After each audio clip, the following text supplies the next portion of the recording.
심장혈관 질환의 위험이 한 3, 4배 정도 증가하고 또 놀랍게도 암의 발생률도 한 2배 정도 증가된다고 그래요. 지금 근데 지방도 적당히 있고 근육도 적당히 있고 그런 균형 잡힌 신체가 사실 실용적으로는 훨씬 좋고요. 그 비만도 중요하지만 근육량이 특히 중요하다.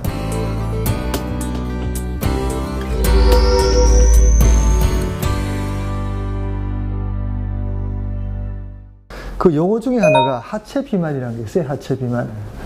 하체 비만이라는 건 사실 의학적으로 그런 말을 쓰나요? 어떤가요? 엄밀하게 의학적인 용어는 아닌 것 같긴 한데요.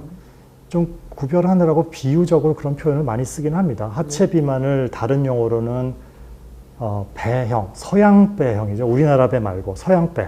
서양배가 이렇게 아래쪽이 이렇게 크잖아요. 그래서 엉덩이, 하체 쪽에 비만이 많은 건 서양배형. 하체 비만에 대해서 인터넷을 한번 찾아봤는데 놀랍게도 이 좀 의학적으로 안 맞는 말들이 좀 많이 있어요. 거기 인터넷에서는 하체 비만에 붓는 거와 지방을 구별을 안 하더라고요. 그러니까 뭐 뭐를 짠 거를 먹는다든가 그다음에 물을 많이 마신다든가 해서 하지가 붓는 거, 하지 부종이라 그러죠. 그래서 하체 비만을 치료하는 약 중에 상당수가 이뇨제예요. 하지 부종, 붓는 거를 방지하는 방법은 많이 걸으시면 돼요. 예, 많이 걷는 게 사실은 이 우리 피가 하지로 갔다가 올라올 때 우리 혈압으로 밀어서 올라오는 건 아니잖아요. 그게 올라올 때는 근육이 펌프질을 해서 이 정맥을 밀고 올라오는 거거든요. 정맥에는 또 판막이 있기 때문에 피가 거꾸로 흐르지 않게 하기 위해서. 그래서 많이 걷고 운동하고 또는 많이 붓는 분들은 앉아 있을 때 다리를 좀 올리면은 중력 따라가니까 다리를 올리면은 안 붓는 거지 특정 약을 먹어서 조정하는 거는 좀 곤란한 이 의학적은 아닌 것 같아요. 그죠? 말씀하신 대로 다리 근육이 중요합니다. 그러니까 어떤 분들은 다리 근육은 제2의 심장이다. 그런 말씀을 하시기도 하거든요. 그러니까 다리 쪽에 고여있는 혈액이나 이 수분을 펌프질해서 올려주는 거는 다리 근육의 역할이 대단히 크기 때문에. 그렇죠. 예. 그 몸무게를 빼는데 가장 효과적인 방법, 또 유지하는데 가장 효과적인 방법. 대전제로 말씀드리고 싶은 게 체중 조절은 실패한다. 실패하는 게 디폴트입니다. 아 진짜요? 예, 실패하는 게 디폴트고요. 성공하는 경우는 아주 소수입니다. 이건 장기 성공을 얘기하는 겁니다. 장기적으로 유지하는 거가 사실은 굉장히 소수밖에 그걸 못 해내시고요. 일단은 그 실패했다고 좌절하지 않는 게 저는 더 중요하다. 저는 환자분들한테도 그렇게 말씀드립니다. 그래서 우선 체중이 움직이려고 그러면은 확실하게 먹는 거 조절이 돼야 된다. 그래서 이제 그 다음에는 운동이 같이 반드시 돼야 되고 근육량을 좀 키우거나 이렇게 해서 자기 기초대사량을 올린다든지 그러니까 조금이라도 살이 좀 덜 찌는 체질로 바꿔주려면 사실상은 운동밖에는 방법이 없다라고 생각이 듭니다. 살 빼는 건 정말 간단합니다. 먹는 것보다 더 쓰면 됩니다. 그러니까 운동을 저는 환자분들한테 그렇게 말씀드립니다. 이왕 시간 내서 하실 거 좀 제대로 합시다 라고 말씀을 드리거든요. 운동 강도도 충분하고 그래야지 정말 효과를 보실 수가 있습니다. 이 몸무게를 유지하기 위해서는 기초대사량이 중요한데 기초대사량은 근육량에 비례하기 때문에 근육이 있어야 그 몸무게 유지할 수 있다. 그렇게 얘기하는 분들 많죠. 난 물만 먹어도 물만 마셔도 살찐다. 그분들의 대부분은 근육이 없더라고요.